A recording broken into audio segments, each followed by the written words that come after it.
Welcome to the deep dive. Today we're really getting into the Korean wave or Hallyu. It's just everywhere, isn't it? It really is. And we've got some great sources to unpack it. Yeah, we have the brand new 2024 Overseas Hallyu survey that's direct from the South Korean Ministry of Culture, Sports, and Tourism. hmm Based on 25,000 people in 26 countries. So Mm. pretty extensive data. Plus analyses on the business side, its cultural impact, potential as a superpower, even thoughts from the Korea Creative Content Agency on where it should go next. In a columnist take, discussions on its global meaning. It's a lot to cover. So our mission for you listening in is to really get a handle on what Hallyu is, what's driving it, and, well, what its future might look like for Korea's place in the world. Exactly. From the economics to the cultural identity shifts. It's fascinating. Okay, let's dive right in. How positively are people actually viewing K content worldwide? Well, that 2024 survey is pretty clear. Almost 70%, 68.8% to be exact, of people who've experienced it view it positively. Almost 70%. That's huge. Are there places where it's even more popular? Oh, definitely. Indonesia is leading the pack with over 86% favorability. Wow. Yeah, and India is right up there too, around 84.5%. Then you've got Thailand, the UAE, Vietnam, all over 82%. So, really strong in Southeast Asia and parts of the Middle East and South Asia. Why do you think that is? It's like cultural familiarity? That's likely part of it, yeah. Some researchers talk about that cultural proximity, especially in Asia initially, but it seems to be broadening Broadening how? Is interest growing? massively. Almost 90% said their interest either grew or stayed the same compared to last year. 90%. So it's not fading. Not according to this data. And the biggest jumps in interest, Yeah. Egypt, India, and Saudi Arabia. Huh. Interesting. Egypt and Saudi Arabia showing big increases. That suggests it's really moving beyond those initial Asian strongholds. It does. It points towards maybe more universal themes or appeal, starting to connect in really diverse cultural contexts. Makes you wonder what those specific connection points are, doesn't it? Absolutely. Okay, so when people think Korea, what comes to mind first? Still K-pop, right? Yep, seventh year in a row. About 17% say K-pop first, but it's definitely not just K-pop anymore. What else is big? Korean food is a strong second, over 13%. Then you get dramas, IT products, and brands, and beauty products rounding out the top five. So a real mix of culture and commerce. Exactly. And it varies by age, too, which is interesting. How so? Well, teenagers and people in their 20s, they mostly say K-pop. But for those in their 40s and 50s, it's often Korean food first. Ah, okay. So different generations might have different sort of entry points into Hallyu. That seems to be the case. It's like Hallyu has multiple faces appealing to different groups. You might come in through the music, someone else through the food. And then discover the rest. And does liking the content actually change how people view South Korea itself? It seems so.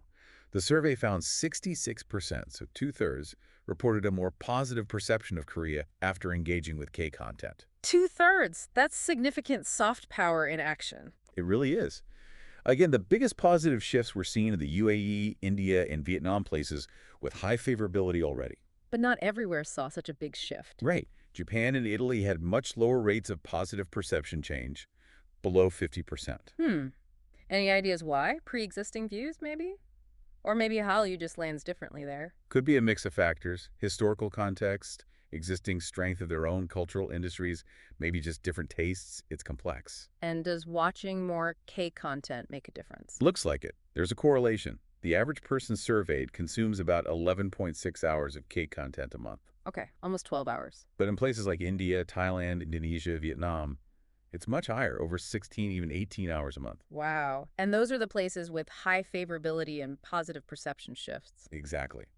The more people engage, it seems, the more positive their view becomes. Lower consumption in places like Japan, Canada, Australia might partly explain the smaller perception shifts there. But it can't all be positive reactions, surely. No, definitely not. The survey did ask about negative perceptions, too. About a third acknowledged some. Okay, what were the main criticisms? The top ones were things like overly provocative or sensational. That was about 25%.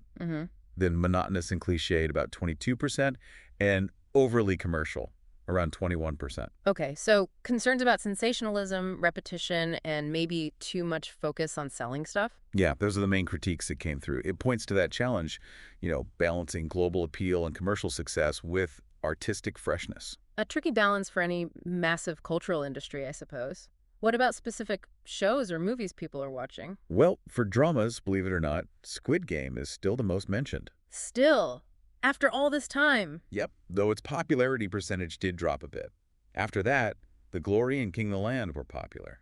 And there are regional differences too, of course. And movies. Parasite and Train to Busan are still the top two. Have been for 5 years running now. Impressive staying power. Hmm. Especially on streaming, I guess. Exactly. They're huge on ATT platforms. It really speaks to the quality and, again, maybe those universal themes they tapped into. So people are watching. Are they buying too? Is Hallyu translating into interest in Korean products? Oh, absolutely.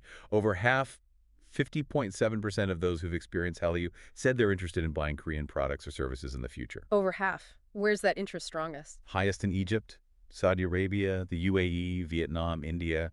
Again, linking back to those areas with high engagement. And what kinds of things are they interested in? Food is number one. Nearly 65% mentioned wanting to try or buy Korean food. Makes sense, given it's a top association. Right. Then visiting Korea itself is huge, over 61%. Eating at Korean restaurants abroad, also over 61%. Then cosmetics, then apparel. So a real desire to engage more deeply, eat the food, visit the place, use the products. Definitely. And almost 58% explicitly said K-content influenced their interest in these related areas. The link is very clear. And the government sees this link too, presumably. Very clearly. The Ministry of Culture, Sports, and Tourism, MCST, has plans to actively support K-content companies going overseas Oh. by increasing the number of overseas business centers, for example. And they're launching permanent hubs, like that Korea 360 Center planned for Dubai. A permanent Hallyu embassy almost. Kind of. Plus, things like K-fairs, one's planned for Jakarta. The big goal they stated is to double exports from content and related industries. Doubling exports, that's ambitious. It is, and it ties into this concept the government has identified culture technology, or CT. Culture technology, what does that actually mean? It seems to mean the sort of systemization and strategic development of culture as an exportable commodity, using tech, using business strategy. Right, like the K-pop training system, maybe? Yeah. Or the way dramas are produced and marketed? Exactly. Things like the Korea Creative Content Agency, KOCCA. It was set up specifically for this with significant government funding. It's a very deliberate strategy. And is it paying off economically? The numbers suggest yes. One source mentioned Hallyu generating almost $9.5 billion in exports. Nearly $10 billion. And that's likely just direct content. Yeah. Think about K-pop merchandise. BTS apparel sales alone are huge. Right. Sponsorships are another big one. BTS promoting brands like LG or Lamona estimated to bring in over $3.6 billion a year just from those kinds of deals. Wow. And airlines getting involved, like Korean Air endorsing Super M. Plus, the impact on tourism is undeniable. Visitor numbers were climbing, bringing in significant revenue before the pandemic and likely recovering now. And product placement in dramas, does that work? Apparently so, especially in Asia. There are examples of products seeing major sales spikes after appearing in a hit K-drama. It's a very effective marketing tool. So the economic ripple effect is massive. It really seems to be. It touches so many sectors. Now, shifting gears slightly, one of the sources mentioned something interesting, soft masculinity. Can you elaborate on that? Yeah, it's this idea that Hallyu, particularly K-pop idol groups, provides a platform for expressing a different kind of masculinity. Different how? Often less overtly aggressive or traditionally macho than some Western archetypes. The idols' personas are carefully crafted, often including vulnerability, style consciousness, emotional expression. Things sometimes labeled feminine in other contexts. Perhaps, yeah. Yeah. And it seems to resonate with a lot of young people globally, offering alternative role models and challenging some older, maybe more negative portrayals of men sometimes seen in earlier Korean media. Interesting. So it's not just entertainment, it's potentially shaping identity discussions too. It seems to be part of the package, yes. We touched on how Hallyu started strong in Asia due to cultural proximity, but how did it go truly global? What's the secret sauce there? Well, beyond just proximity, researchers talk about transnational proximity. Okay, what's that? It's the idea that the content connects through universal themes, things that people everywhere can relate to. Like what? Inequality, intense competition, the struggle for a better life, hope, love, family drama.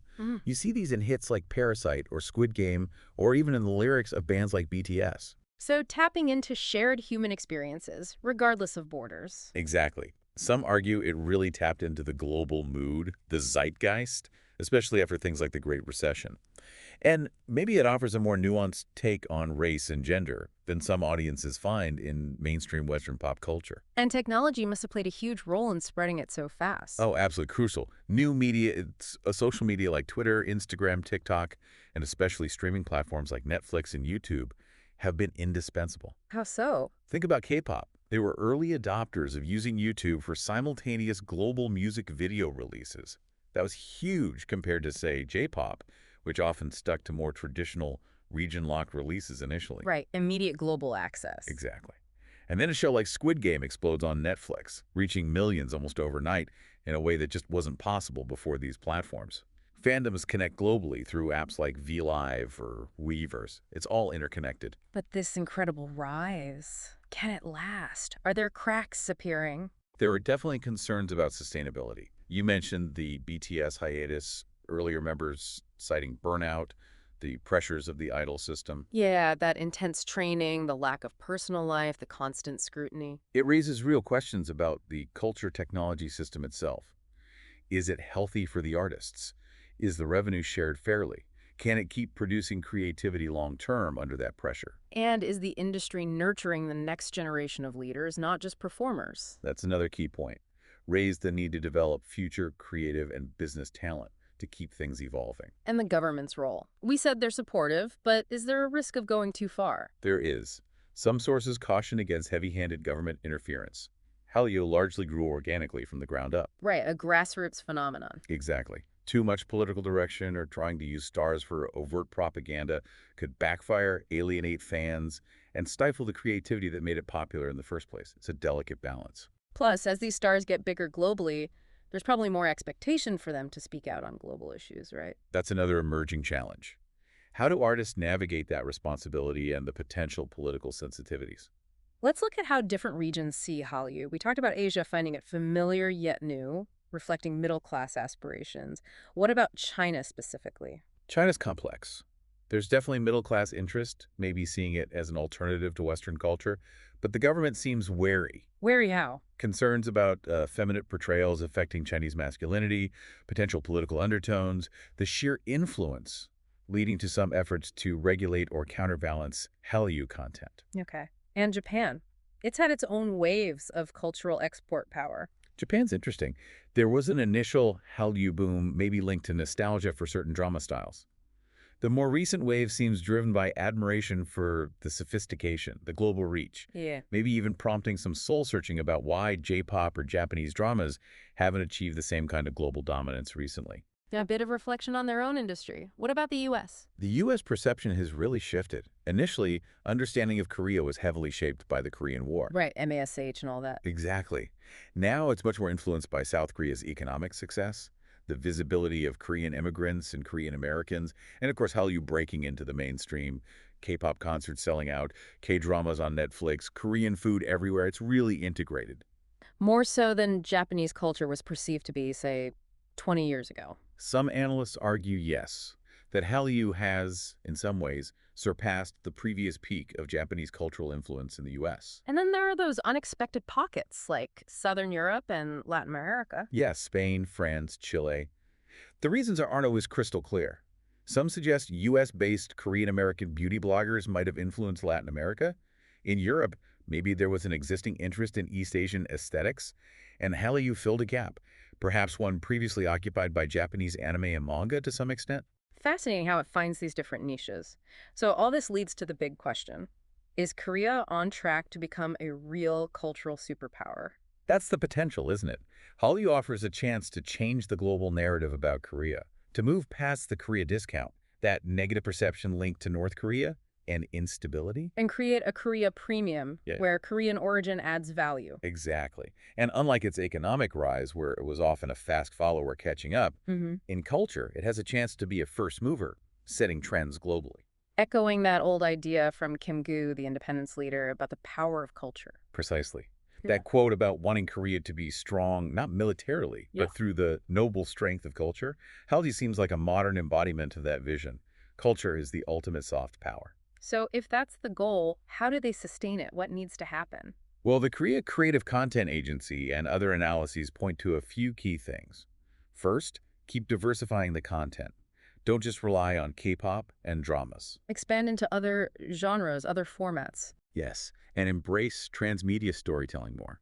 Webtoons becoming dramas which inspire games, soundtracks, Hmm. creating whole universes. Makes sense. Keep people engaged across different platforms. Right. And stay ahead of the curve with digital media. Develop strong domestic OTT platforms, collaborate strategically with global giants, but also protect your own IP. Ah, the intellectual property rights. That's crucial in deals with Netflix, etc. Absolutely.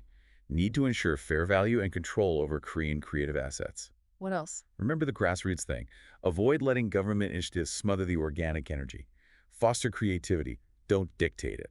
And maybe broaden the definition of Hallyu. Potentially, yeah. Yeah. Could it expand more into fine arts, literature, history, philosophy, making Korea a hub for global talent, not just exporting content? And more academic study, better resources in English. Definitely needed. More research, more discussion forums connecting artists, industry, academics.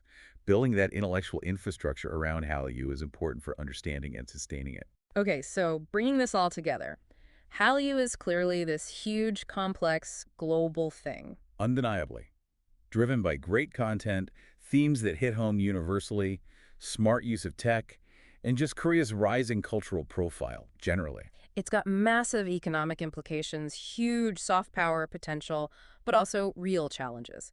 Sustainability, industry pressures, keeping it fresh. It's a fascinating snapshot of a culture finding its voice on the world stage, facing both incredible opportunities and significant hurdles. Which leaves us with a final thought for you, our listener. Given everything we've talked about the dynamism of global culture, the specific pressures within the K-entertainment industry, what specific changes or innovations do you think are most crucial for Hallyu? What does it need to do to not just keep this momentum going, but to really cement Korea as a lasting cultural superpower for decades ahead? Yeah, what's the next evolution? It's a really interesting question to ponder. Definitely something to think about. Thanks for taking this deep dive with us today.